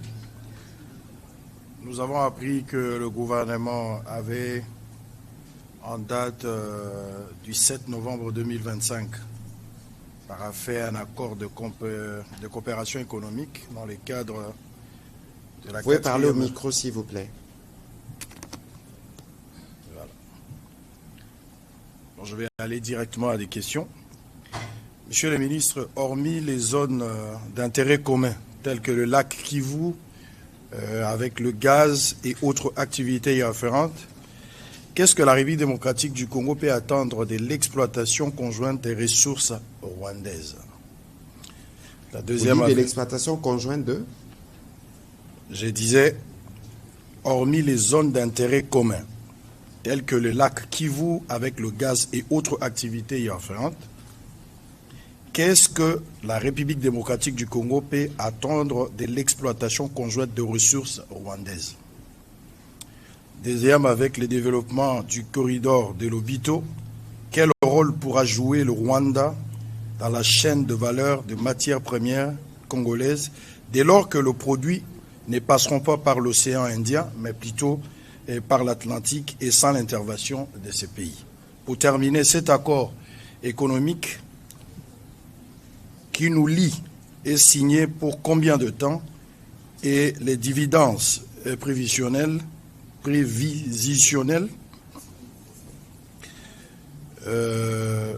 dividendes prévisionnels du Rwanda peuvent être estimés à combien? Alors, votre question, je crois qu'elle a un double sens parce qu'il y a une partie qui concerne le partenariat stratégique avec les États-Unis, mais il y a une autre partie, toutes les questions liées au Rwanda, c'est des questions qui sont plutôt destinées à l'expert qui a travaillé sur le sujet. Je voudrais commencer par le vice-premier ministre et puis on terminera par l'expert sur les questions concernant le Rwanda. Bien, je pense que j'étais moi-même un tout petit peu perdu parce que je voyais qu'il y avait à la fois des aspects liés au cadre d'intégration économique régionale et d'autres liés donc à l'accord de partenariat stratégique, bien qu'il y a des liens, bien sûr. Hein. Il y a des liens entre les deux. Mais est-ce qu'il n'y a pas de collaboration entre la République démocratique du Congo et le Rwanda au moment où nous parlons? Si. Le barrage de Ruzizi, est-ce qu'il a arrêté de fonctionner? Ruzizi 2 fonctionne et fournit de l'électricité, un tiers au Rwanda, un tiers au Burundi, un tiers à la République démocratique du Congo.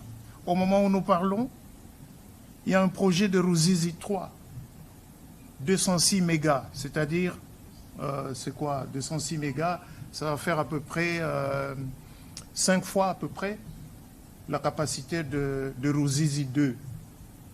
Le projet se monte, les bailleurs de fonds n'ont jamais quitté ce projet.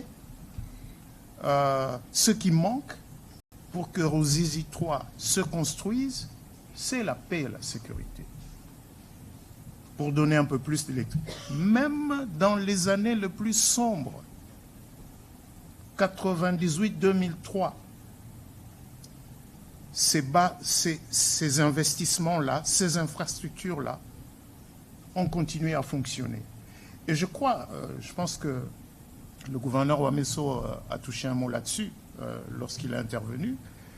Ce qui ressort du cadre d'intégration économique régionale, c'est le fait, en fait, de reconnaître que ce fut une erreur de la part de ces États voisins d'avoir voulu tuer la CPGL.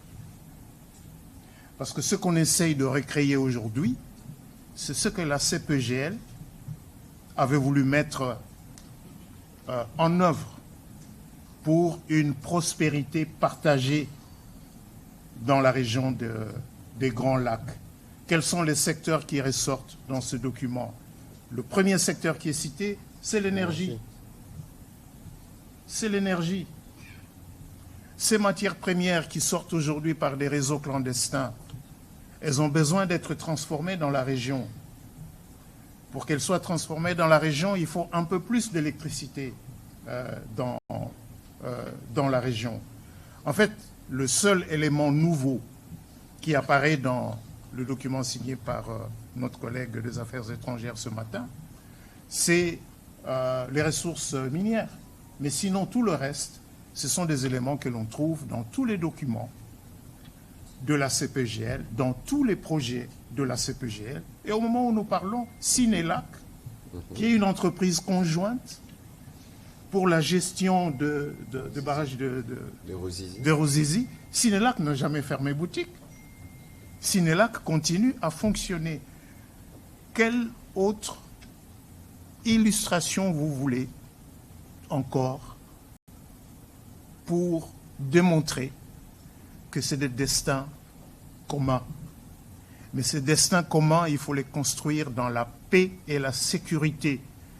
Rappelons-nous, quand il accède à la magistrature suprême, le président de la République, Félix-Antoine Tshisekedi, dans ses premiers actes, à partir de février 2019, il a visité chacun des 9 États voisins.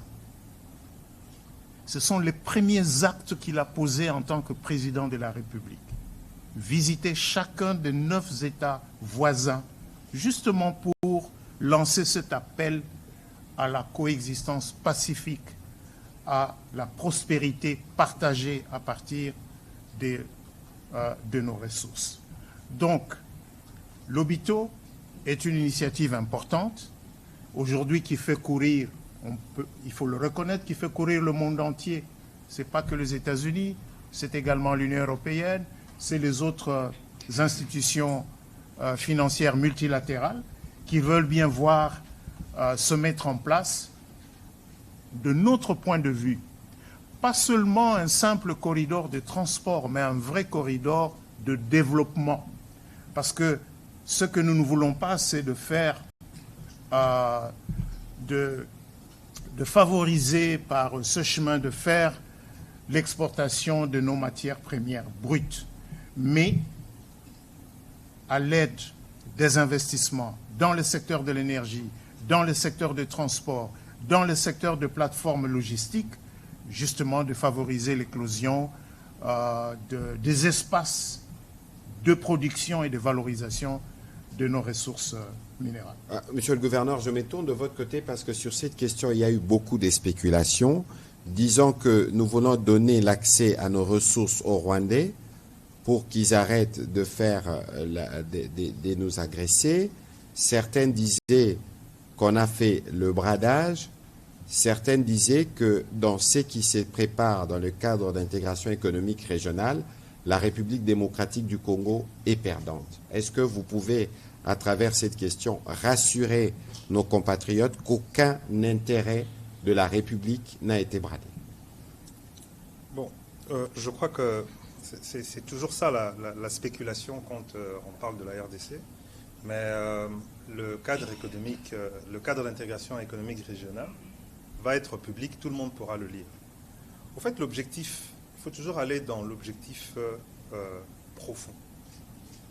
C'est que l'exploitation de nos ressources par le Rwanda est une réalité. Il fallait régler ce problème.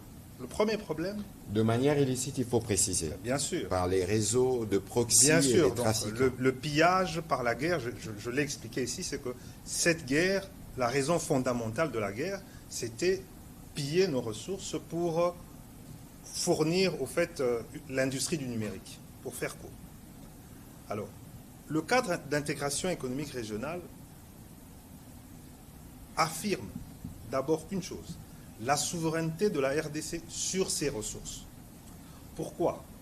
Parce que pour créer une chaîne d'approvisionnement qui a une autre chaîne d'approvisionnement alternative à la place de ce qui a fonctionné pendant plus de 30 ans avec le Rwanda, il nous faudra du temps. Donc il faut d'abord faire en sorte qu'un produit qui vient du Congo soit estampillé Made in Congo, même si il devrait passer par le Rwanda, ce qui n'est pas le cas aujourd'hui. Le cadre d'intégration régionale économique le garantit.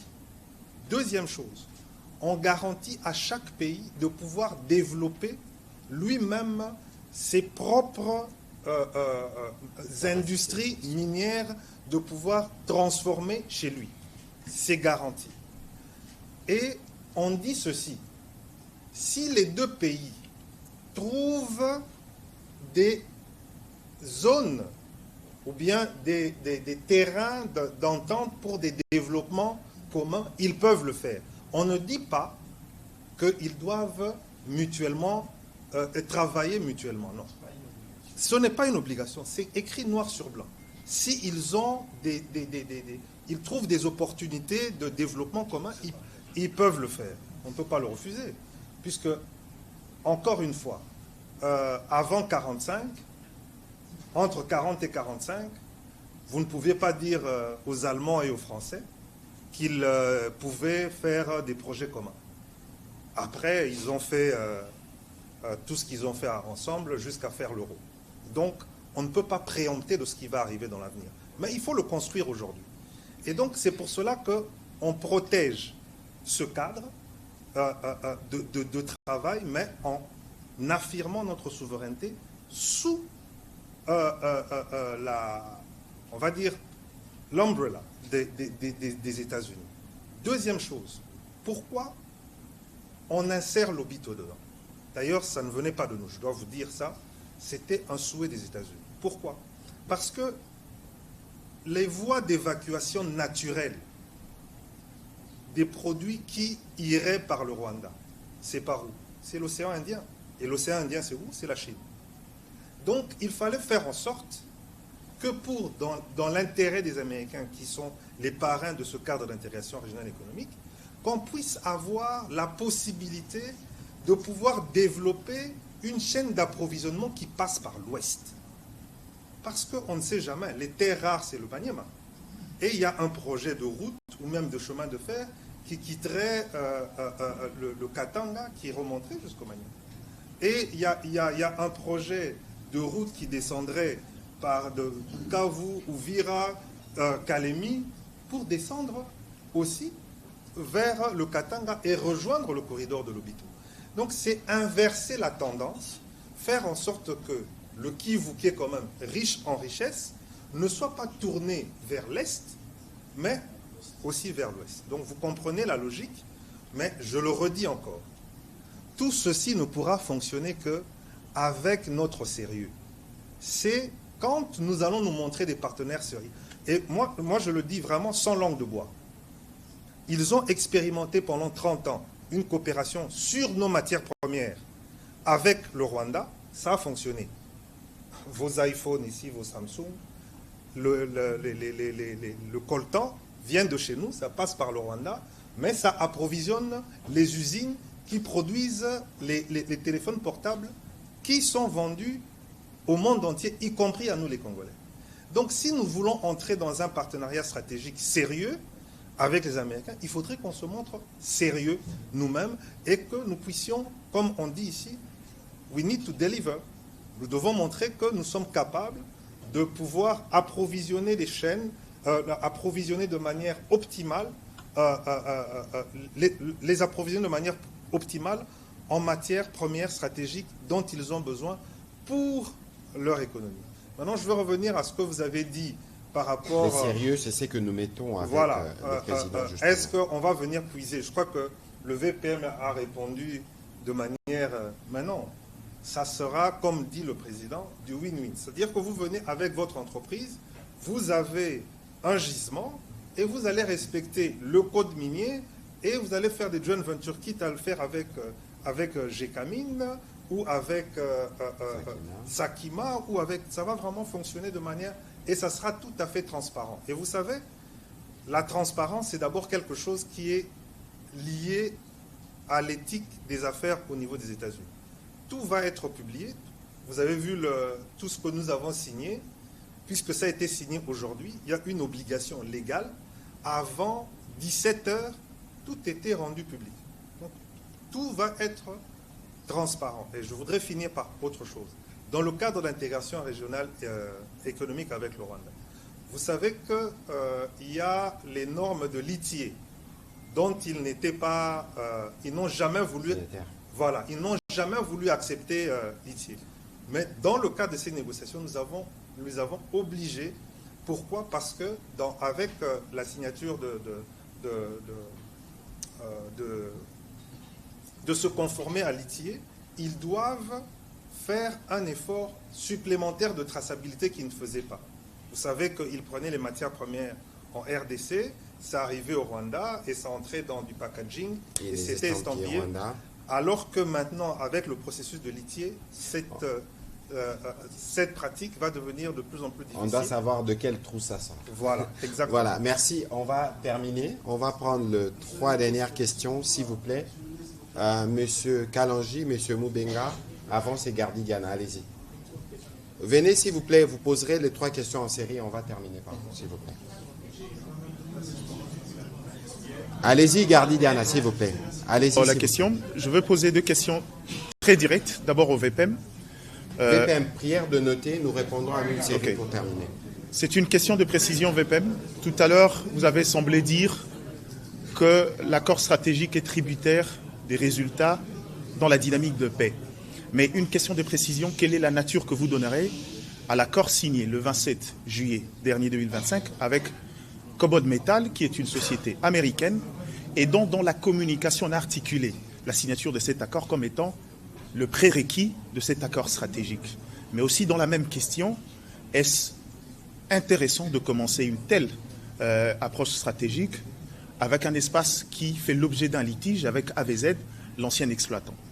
Au gouverneur, je dirais le principal négociateur, ma question s'articule autour de l'intervention, encore votre introduction dans la réponse que vous accordez à la question de William Kalingai. Vous avez semblé dire que la RDC, dans sa naissance, n'était pas imaginée comme étant un État indépendant. Donc, nos problèmes, peut-être notre faiblesse aujourd'hui est de l'ordre congénital. Quels sont les axes essentiels dans cet accord qui nous permet d'échanger ce prisme-là? Et est-ce qu'aujourd'hui, il y a quelque chose qui change pour que le monde, qui nous voyait comme une simple réserve, puisse changer son regard également sur l'évolution de cet État? Merci. Monsieur Kalanji, s'il vous plaît. Voilà, bonsoir tout le monde. Pour aller vite, tout droit au but, ma question a 2 volets. La première, vous avez très bien parlé, j'ai saisi, mais je m'inquiète un peu. Est-ce que vous avez... Did you have a timeline? J'ai compris que tout ce que vous avez dit était vrai, mais vous n'avez pas donné les limites. Quand est-ce que vous allez dire, bon, le Rwanda, nous vous donnons 3 mois, 1 mois, 6 mois pour libérer le Congo. Si vous ne quittez pas dans ce temps-là, voici les punitions qui vont tomber sur vous. Parce que quand vous dites qu'il y a la pression américaine, et comme le gouverneur l'a dit, il y a quand même cette crédibilité américaine. Oui, la crédibilité, on peut mettre la pression pendant 5 ans, 10 ans, 15, 20 ans. Et le Rwanda, nous connaissons leurs habitudes, ils risquent de refuser toujours de partir, et nous serons toujours en train de... Oh, on va parler, on va parler. Moi, je pense, si vous pouvez nous dire, est-ce qu'il y a a set time, when is it going to take for them to leave the Congo? C'est là, s'ils ne livrent pas de Congo, voilà les punitions que les États-Unis et le Congo vont implémenter sur eux. Voilà. Parce que nous connaissons Kagame. Deuxième volet. Maintenant, admettons qu'ils changent. Le Rwanda s'en va. Ils quittent le Congo, tout est calme, tout va bien. Ils partent dans 24 heures, comme Donald Trump l'a dit. Est-ce que vous pensez aussi que ça doit finir par là? Ils sont partis, c'est la paix du monde. Alors les 15 millions, 20 millions de morts congolais, y aura-t-il des punitions pour ce pays qui nous a détruits pendant 30 ans, ou bien il n'y aura plus de punitions, ils vont chez eux, c'est la paix du monde, Jésus-Christ est vivant. Merci. Voilà. Merci, bien noté. Monsieur Moubenga, on termine par vous, s'il vous plaît. Merci pour la parole. Je m'adresse au gouverneur, qui est le principal négociateur. Dans ces deals ou dans ces partenariats stratégiques, parce que quand on parle de... Je ne suis pas le principal négociateur pour le partenariat stratégique. Le partenariat stratégique RDC-États-Unis, c'est le vice-premier ministre, ministre de l'économie. Le cadre d'intégration économique régionale, c'est le gouverneur, mais ici, il intervient comme principal négociateur. Alors, je vais aller dans le cadre de l'intégration régionale. Nous voyons que, je ne sais pas si c'est une faiblesse, parce que autour de ces cadres d'intégration régionale, vous reposez peut-être votre argumentaire sur le fait que le Congo est sous-développé, il n'est pas équipé, il n'y a pas des infrastructures, et que chez les voisins ou les autres, on peut aller directement, il y a des raffineries au Rwanda, chez nous, il n'y en a pas, et nous pouvons prendre les minéraux chez nous et travailler de l'autre côté. Oui, je ne sais pas si c'est... Allez-y, la question. Alors, quel est les timings pour la RDC de pouvoir se reconstruire où se construire, avoir des raffineries et avoir l'électricité parce qu'il y a un déficit majeur avec Inga et tout ça. On ne peut pas attendre, les entreprises américaines veulent directement venir travailler au Congo. Quel est le temps que vous, en tant que gouvernement, vous avez prévu pour que cela soit possible? Et pour la deuxième question, avec les partenariats stratégiques, la Chine est aujourd'hui un principal partenaire de la RDC. Quelle est sa place dans ces partenariats que vous venez de signer aujourd'hui? Est-ce qu'il y a un conflit entre les deux grandes puissances qui vont se battre chez nous et les bombes vont tomber sur nous, ou vous avez vraiment garanti aux Chinois que non, de toutes les façons, nous sommes avec les Américains, vous venez de temps en temps la nuit aussi prendre votre part? Voilà, merci pour vos questions. On va commencer. Allez-y alors, rapidement, Madame Rachel. Non. Au fait, c'est juste une petite question de précision, mais qui va compléter la question de mon collègue Kalonji. C'est sur la question des contraintes, le temps. Quand on lit l'accord sur la question, par exemple, du cadre d'intégration économique et régionale, il y a un deadline qui est donné dans cet accord.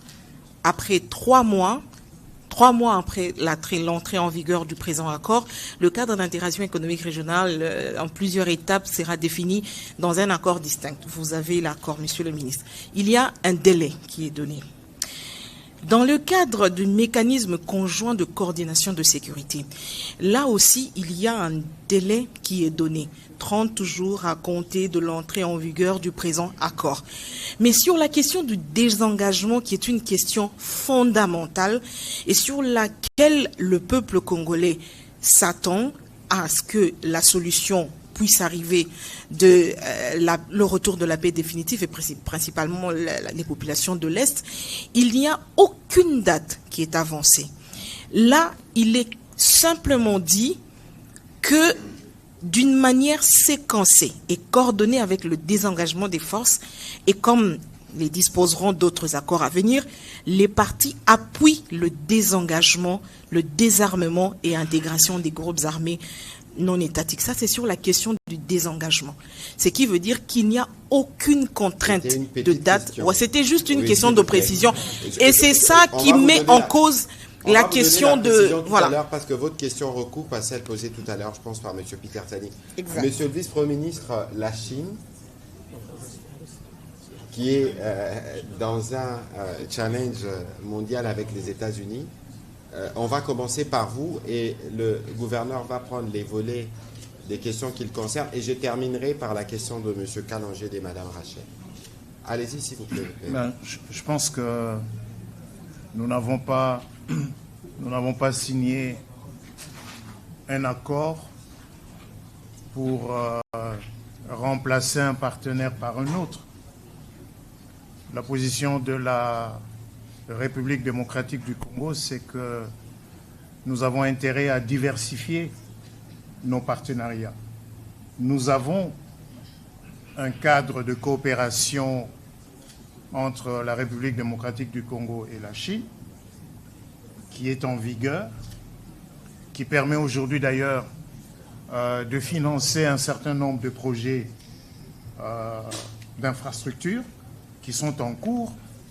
Regardez ce qui se passe sur la RN1.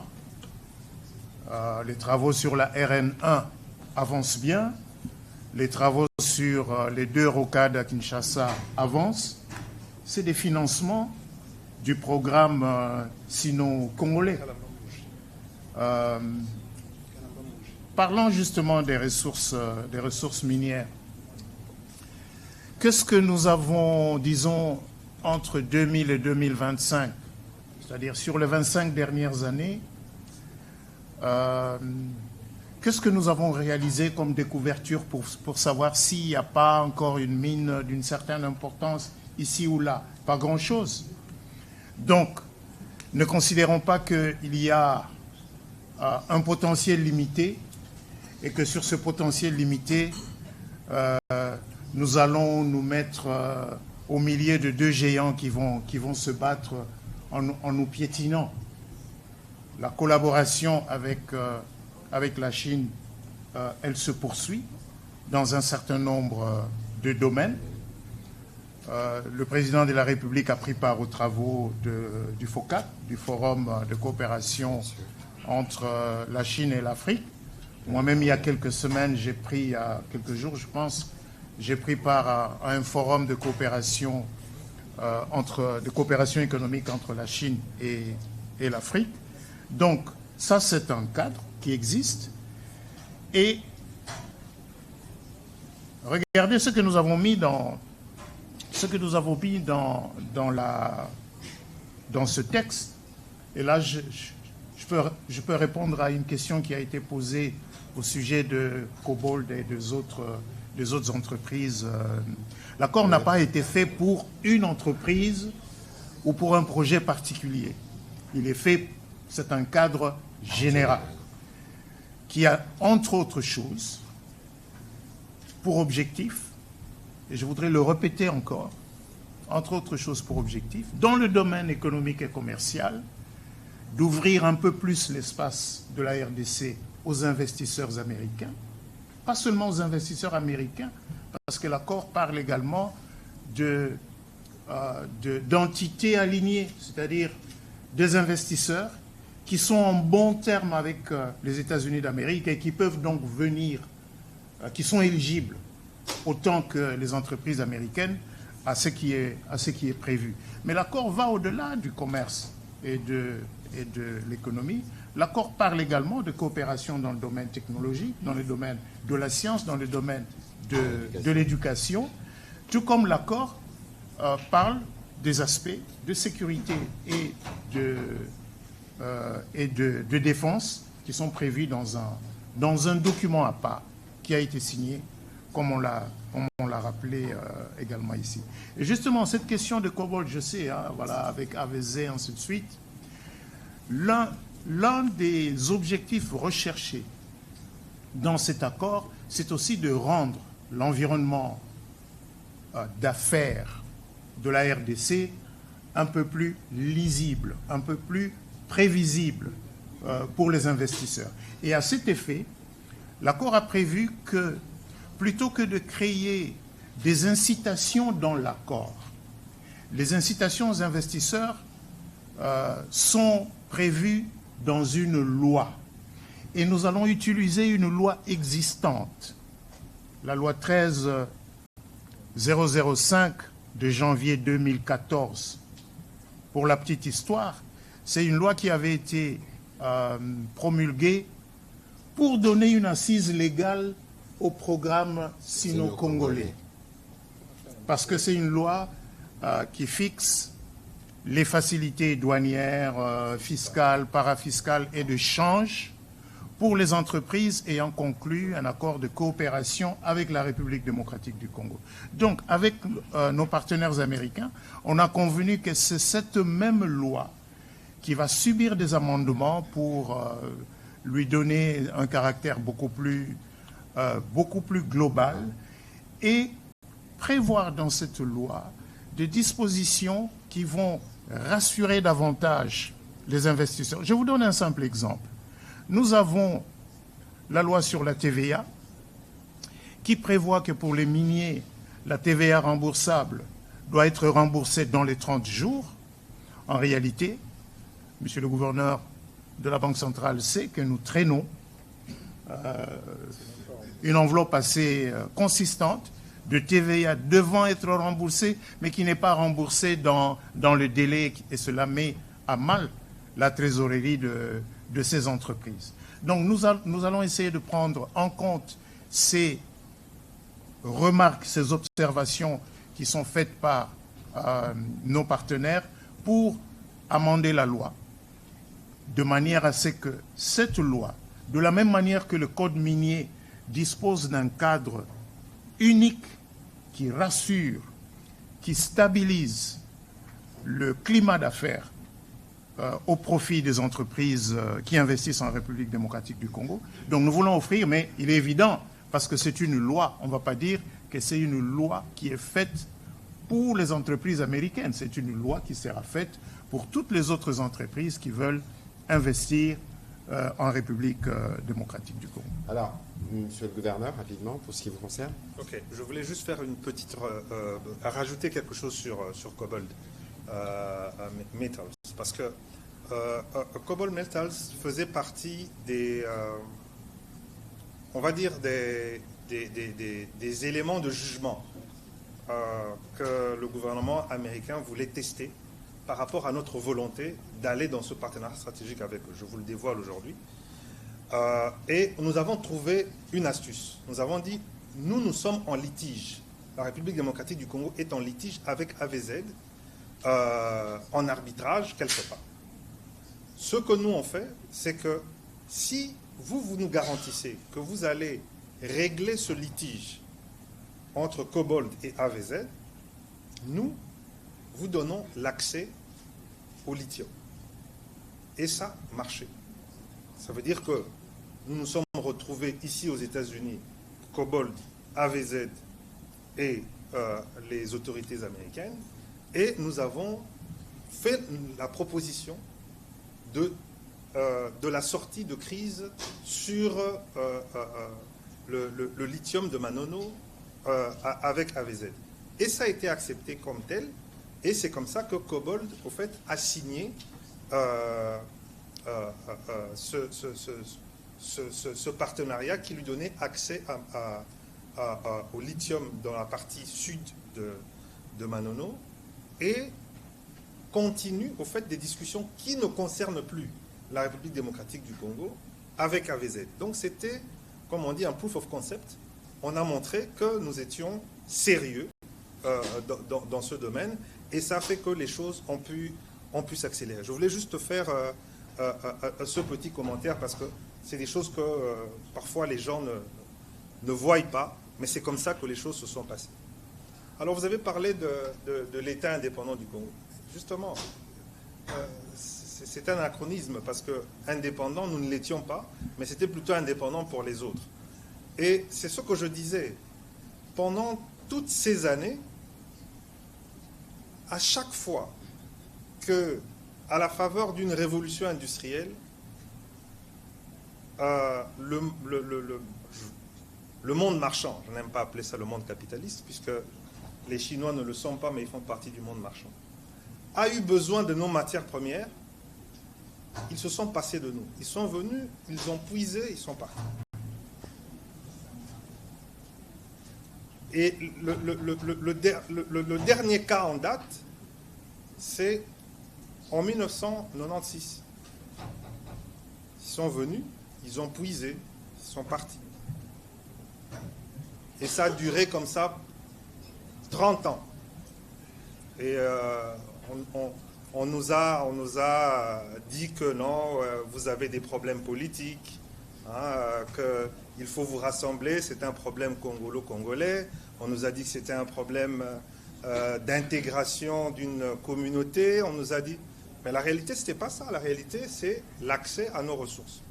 Et une fois qu'on l'a compris, c'est-à-dire qu'il faut qu'on sépare ce qui peut concerner nous, les Congolais, en tant que nation, qu'on le traite à part.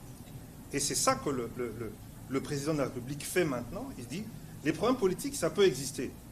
Mais la crise qui est celle du Kivu, telle qu'on la connaît là, l'origine, ce n'est pas du tout un problème politique. C'est un problème d'accès à nos ressources, et nous allons le traiter à la racine. On va traiter à la racine avec qui? Avec le patron du monde occidental, avec les États-Unis d'Amérique. Tout simplement. Tout simplement. Et c'est comme ça qu'on a cet accord à Washington. Et ça marque un tournant parce que pour la première fois, et je le dis encore, c'est pour la première fois que pour discuter de l'accès à nos matières premières stratégiques, on discute avec nous-mêmes. On vient discuter avec nous. Alors que ça n'a, je vous ai montré historiquement que ça n'a jamais été le cas. Si vous avez un autre exemple où on a fait des partenariats comme l'Arabie Saoudite l'a fait avec les États-Unis sur le pétrole, sur notre uranium, sur notre cuivre, sur notre caoutchouc, vous venez me le dire. Moi, je peux remonter aussi loin de notre histoire, je ne connais pas ça. Maintenant que ça se fait, je dis encore une fois que c'est de notre responsabilité. Il faudrait qu'on élève le débat, qu'on élève le niveau dans lequel nous devons placer notre pays, pour qu'on puisse mettre de côté les querelles qui puissent exister et se dire qu'en face de ce qui touche notre nation par rapport à ces questions-là, que nous puissions nous montrer responsables. Voilà. Oui. J'allais juste finir. Allez-y, terminez. Oui, la question de timeline. Mais la question de timeline, vous allez le voir, ça a été défini dans les accords. Ça va être, parce qu'il y a ce qu'on appelle les groupes, des commissions, hein, avec un certain nombre de contrôles qui se passent entre aussi bien les États-Unis, le Rwanda, la RDC, que maintenant même le Qatar. Hein, ils se réunissent souvent ici à Washington. Et c'est comme ça que ça va. Mais moi, je dis, tout ça, c'est rien. Rappelez-vous, en 2013, vous êtes ici aux États-Unis. Il a suffi d'un coup de fil du président Obama à l'époque pour que les troupes rwandaises quittent le territoire à l'époque. Donc, tout ça, c'est bien. C'est prévu. Hein, mais je ne fais pas partie je n'ai pas fait partie de ces discussions.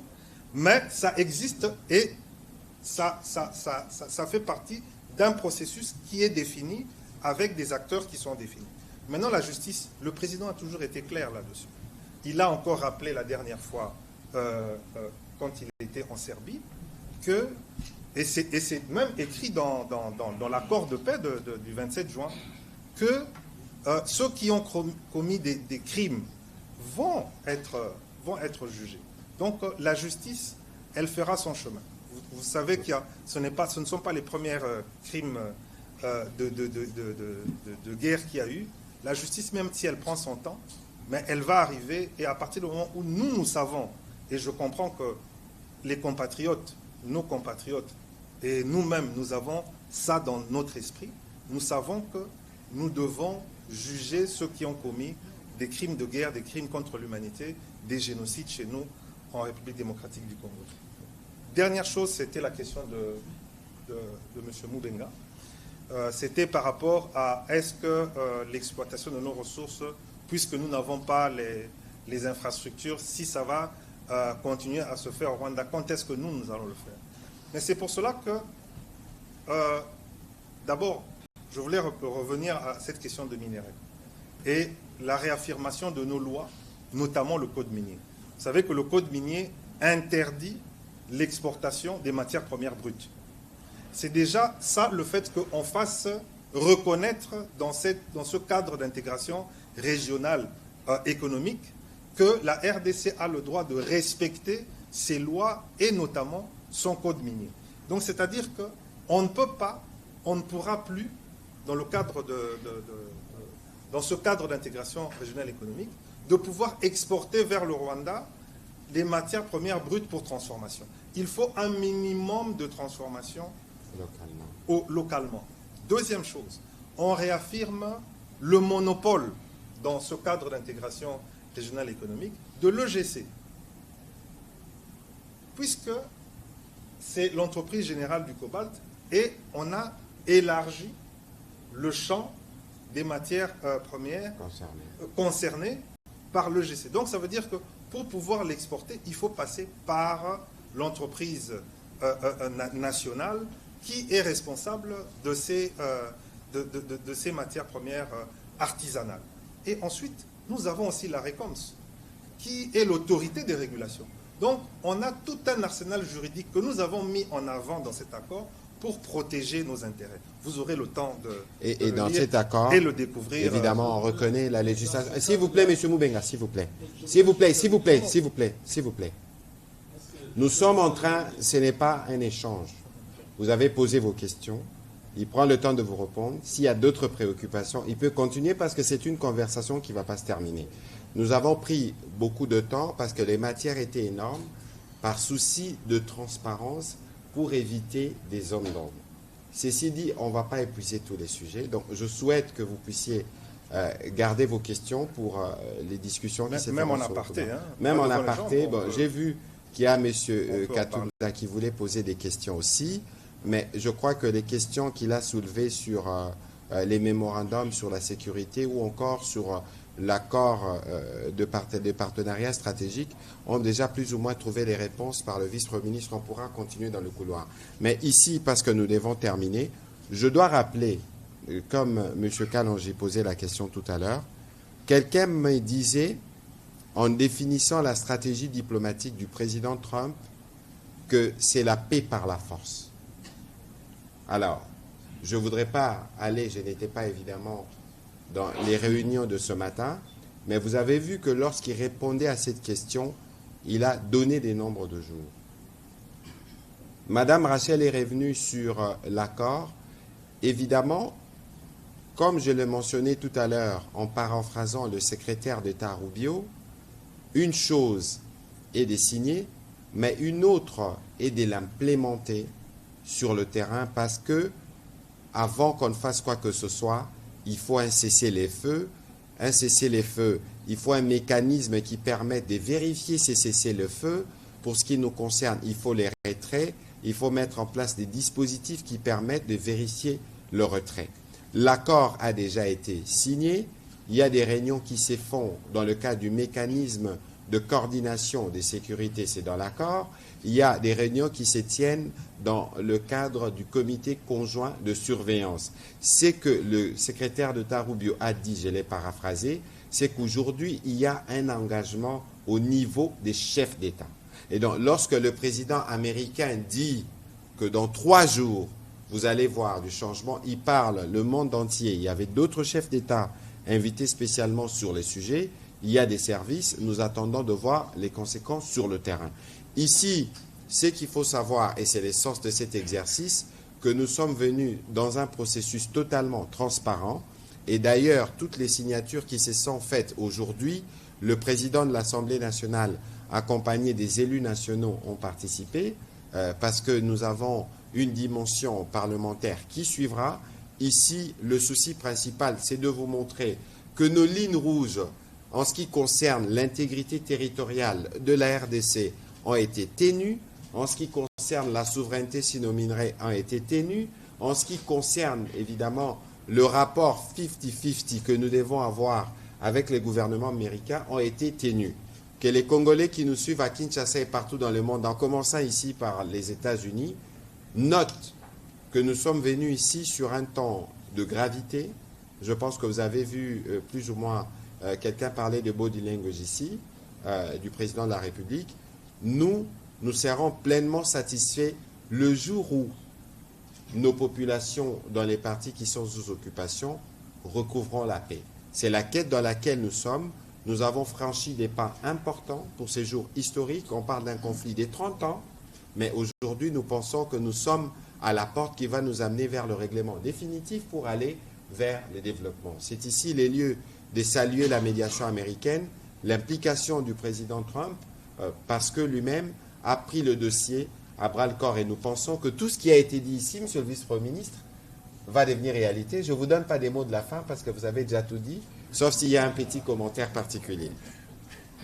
Monsieur le vice-premier ministre? Non, je pense que tout a été dit, mais le dialogue va continuer. Le plus important, je pense que c'est le fait que ce qui est fait se fait dans la transparence. Tout à fait. Les documents, certains d'entre eux sont déjà disponibles. Et vous, les amis de la presse, je suis sûr que vous avez déjà pu avoir accès à ces documents. Évidemment, il y a certains documents qui ne peuvent pas être mis sur la place publique pour des raisons évidentes. Mais il est évident qu'il y a un caractère global qui est peut-être la nouveauté dans ce qui a été fait aujourd'hui, parce que la discussion que nous venons d'avoir, l'échange que nous venons d'avoir, révèle bien qu'on parle à la fois d'économie, on parle de sécurité, on parle de la coexistence pacifique avec les États voisins, mais on parle aussi, et ça, il est important que les Congolais le retiennent, on parle aussi du fait que le point de départ pour que tout ceci se mette en place, c'est la paix c'est le retrait des troupes rwandaises, c'est la restauration de l'autorité de l'État congolais sur l'ensemble du territoire national. Merci beaucoup, Monsieur le Vice-Premier ministre. Merci, Monsieur le Gouverneur. Je rappelle que vous intervenez pas ici comme gouverneur, mais plutôt comme l'un des principaux négociateurs pour ce qui concerne le cadre d'intégration économique régionale. Merci à vous d'avoir été patient. La journée a été longue, mais il était de notre devoir de remplir aussi ces devoirs, permettez la tautologie, de redevabilité. Merci et bonne soirée chez vous. Merci. C'était long, mais c'était utile. C'était utile parce que...